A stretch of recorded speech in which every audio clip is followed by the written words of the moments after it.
KPBS On Demand is supported by Paint Care, offering households and businesses in California more than 800 leftover paint drop-off sites for recycling. Quantities of 100-plus gallons of paint may qualify for a large volume pickup. Learn more at paintcare.org. Good morning, I'm Debbie Cruz. It's Friday, July 26. Governor Newsom issues an executive order to clear all homeless encampments in the state. More on that next, but first, let's do the headlines. Virtual public comment at San Diego City Council meetings will still be allowed, for now that is. Earlier this week, the Council's Rules Committee was set to consider no longer allowing public comments through the phone or internet streaming during council meetings. Various groups protested the item at that meeting, and the committee pulled it. The item was proposed by Council President Sean Elo Rivera as an effort to make meetings run more efficiently and with more civil discourse. The council has allowed virtual comments since the start of the coronavirus pandemic, when restrictions did not allow members of the public to attend meetings. The item will be brought back to the Rules Committee this fall. County health officials are reminding parents and guardians to put vaccinations on their back-to-school list. The state requires some vaccines for children to attend TK through 12th grade.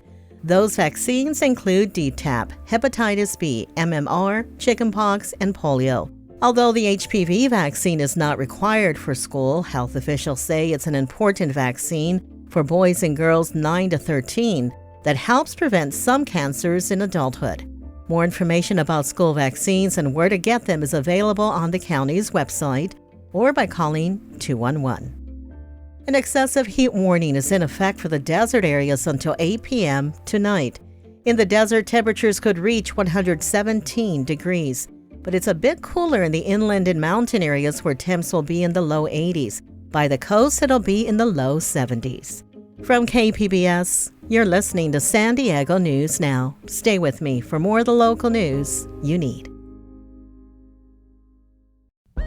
Now on the Finest podcast, the NPR Tiny Desk Contest. We highlight our favorite local entries and hear from the artists who made them.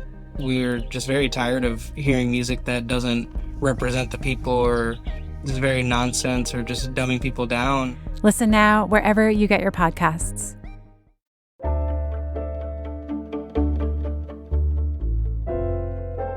There's an estimated 180,000 people in California experiencing homelessness on any given night. That's according to an executive order Governor Gavin Newsom issued yesterday, directing state agencies to clear all homeless encampments statewide. Health reporter Heidi DeMarco says the order follows a Supreme Court ruling allowing cities to ban sleeping in public spaces. Tents and makeshift shelters line city streets and freeway underpasses in San Diego County. It's time to move with urgency at the local level to clean up these sites, to focus on public health and focus on public safety. Newsom says there's $3.3 billion in state grant money for cities to support the work. Joanne Stanley is executive director of Housing for the Homeless. She says this isn't a solution. It's creating another problem. We're already at the point where we have people living in very dangerous places. They're hiding out. They're trying to be safe somewhere. You're going to have a lot more deaths. San Diego Mayor Todd Gloria issued a statement welcoming Newsom's sense of urgency. For now, it's unclear how the order will be enforced or if there will be penalties for cities and counties that don't clear homeless camps. Heidi DeMarco, KPBS News.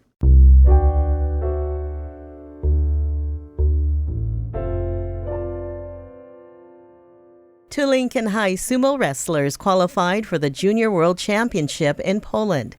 Reporter Katie Heisen says they just need money to go. In Lincoln High's wrestling gym, Coach Christina Griffin-Jones leads warm-up. Ish!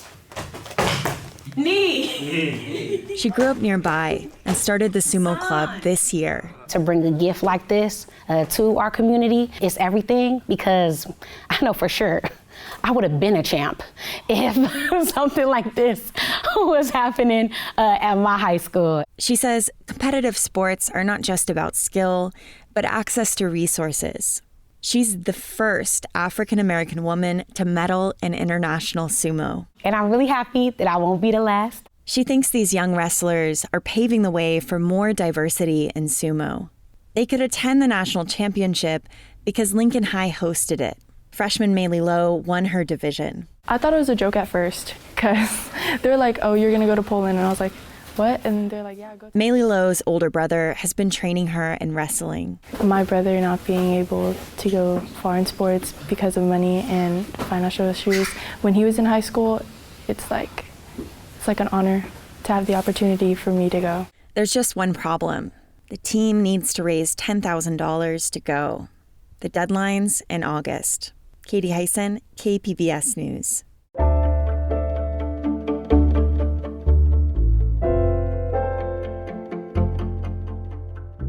San Diego Comic-Con is in full swing downtown. This year, Hollywood is making a grand return. It's a shift from the scaled-down version we saw last year because of the actors' and writers' strikes. Reporter Alexander Nguyen spoke with fans about this year's convention. Welcome to Thursday at Comic-Con! Hollywood is back in a big way. These fans got a sneak peek at the new Transformers movie releasing in September. It stars Chris Hemsworth and Brian Tyree Henry. Maggie Marion came from Mexico to see Hemsworth in person, playing the voice of Optimus Prime in the movie. It's her first time in Hall H. She was there last year, but felt something was missing. Definitely the star power is one of those things. On the main convention floor, Marcel Rowe from Vancouver misses last year's vibe. It was a little bit special. You know, it kind of went back to its roots. He says the crowds and the energy is back to its pre-pandemic level. Alexander Nguyen, KPBS News. Over the years, the comic book industry has evolved into a multi-billion-dollar industry. Video journalist Matthew Bowler tells us one way the industry is changing. May, you have to believe me. I do, Peter. That's the problem. I'll always believe in you. Simple joy of reading a comic book is a window to so much more. The global industry is valued at more than $14 billion, with a B, and it's expected to grow. Wondering if you had a second to go over by a statement from the McCarthy Medical Center. Just like the stories, its readers have evolved over the years. No idea what you're talking about, Mr. Parker. Felicidad, sí, ya la ha perdido. Census data show that more than 20% of the people in San Diego speak Spanish. Chula Vista, that number's closer to 50. Yet, it's very difficult, if not impossible, to find comic books in Spanish on this side of the border. When we first opened about 5 years ago, we would get a lot of requests for folks for comics in Spanish, and it was almost impossible for us to order anything. That's Aaron Treitz, owner of Now or Never Comics in downtown. Historically, comics have been dominated by straight white men. And that is changing in terms of the creators, that's changing in terms of the characters, that's changing in terms of the audience. Treitz says that many Spanish readers are told that the Spanish language versions of their favorite stories don't exist. But if you can cross the border, you can find them. Some of those books do exist, and we're seeing a lot of those come up from south of the border. Naomi Cortez is the manager of Utopia Comics in Tijuana. She says they can get readers the comics they want, like Avengers, Batman, Superman, and Spider-Man. Son varios. Cortez says there are several. But in recent times, there have been the Avengers Infinity Saga, Killing Joke, the Batman Who Laughs, and some stories about Superman and Spider-Man. Back in San Diego, Treitz says he thinks he knows why it's difficult to access Spanish titles in the United States. I would imagine it's largely a business decision. If those books are available, and those books are available within spitting distance of us, it would be amazing if we at least had the option to order it. Whenever Treitz can, he orders Spanish language comics. And the few copies that we ordered, flew out of the shop immediately. And then we went back to reorder them and found that they weren't available in the system any longer. Diamond Comic Distributors is the one-stop shop for store owners to order comic books. While they weren't available for an interview, they said in an email, "We are currently working with Panini to offer Marvel collections in Spanish. The first batch will be available in August." That's a sign of where the industry is going, according to Treitz. I'm comforted feeling that comics are moving in the right direction. Mis ideas son relevantes that there's an awareness at all of these different audiences. They could absolutely be doing more to support those audiences, but it's wildly different, significantly better than it was even 10, 20 years ago. So No puede aspirar. we're moving in the right direction. Vaya, que está, orienta, continuar. Matthew Bowler, KPBS News. Border X Brewing is hosting ChicanoCon this weekend. Tomorrow, there will be a panel discussion with Latinx artists who will share how they are breaking barriers in today's creative industries. South Bay engagement producer Maria Elena Castellanos spoke with a few of the panelists. Lalo Alcaraz is the creator of the nationally syndicated daily comic strip La Cucaracha. Alcaraz says a lot of his work speaks out against racism and injustice. It's on us to defend people that can't defend themselves. Jorge Gutierrez is the director of the animated blockbuster hit The Book of Life. He says audiences can help build support for Latinx content. Take a chance on a movie you're not sure about Latino culture, Latino directors, and Latino actors. Take a chance. Don't wait. Alcaraz and Gutierrez plan to share more during a panel Saturday evening at Border X Brewing in Barrio Logan. For KPBS News, I'm Maria Elena Castellanos.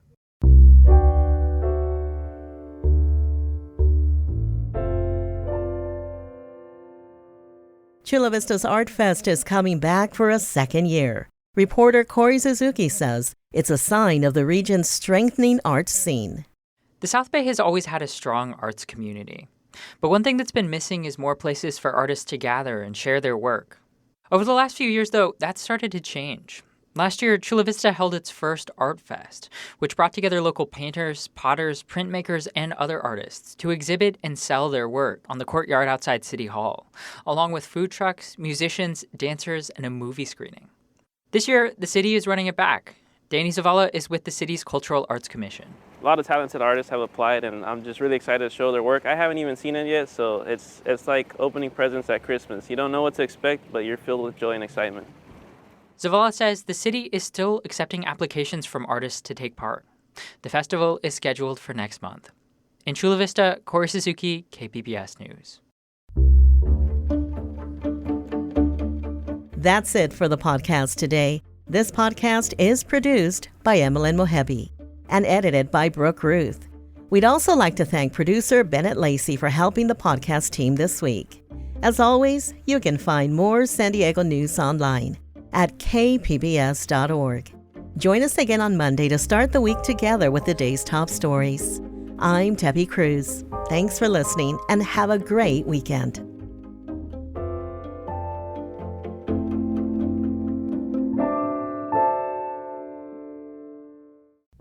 Now on the finest podcast, the NPR Tiny Desk Contest, we bring you the history of the concert series and the competition and hear from the artists behind our favorite local entries. Listen now wherever you get your podcasts.